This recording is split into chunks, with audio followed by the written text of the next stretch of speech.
تو اس سال میں حج کو آیا تو میں نے حج کو آنے مینا جانے سے پہلے 2-3 رات لگاتار عمران خان کو خواب میں دیکھا.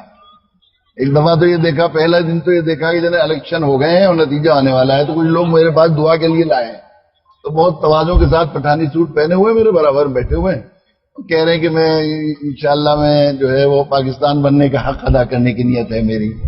آپ کو معلوم ہی ہے، خصوصاً جو بگڑا ہوا پاکستان ہے اسے بنانے کی ہے. اس طرح دوسرے دن تیسرے دن عرفے کی جو رات ہے مینا میں گئے تو اس روز خواب دیکھا. ادھر 3-4 سال سے ایسا ہو رہا ہے کہ عرفے کی رات میں مجھے کوئی نہ کوئی ایسا خواب ضرور دکھائی دے رہا ہے جو میری زندگی کے لیے بڑا اہم، مطلب میری زندگی کے لیے.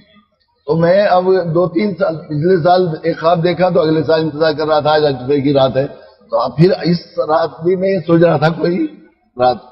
میرے ذہن میں یاد بالکل نہیں تھا کہ وہ اس وقت ہم یہ کہا کرتے تھے پرائم منسٹر بن جائے کچھ ہو جائے، لیکن وہ رات کو خواب دیکھا اللہ کے نبی صلی اللہ علیہ وسلم تشریف فرمائے اور فرما رہے ہیں کہ خوش ہو، اب تو خوش ہو. ذرا اشتباہ ہو رہا ہے چونکہ نبی کرم کا فرمان ہے خوش ہو، یا تو اب تو خوش ہو. لکھا ہے نبی اللہ کس بات پر خوش؟ کہ تم دعا کیا کرتے تھے نا کہ عمران خان وزیر اعظم بن جائے پاکستان کا، تو بن گیا. تو میری آنکھ کھل گئی، مجھے عجیب سی کیفیت رہی پورے دن، اور وہ پرانے جو 2-3 دن سے خواب میں دکھائی دے رہے تھے تو یہ وہ ہوا، تو مجھے ساری چیزیں یاد آ گئی.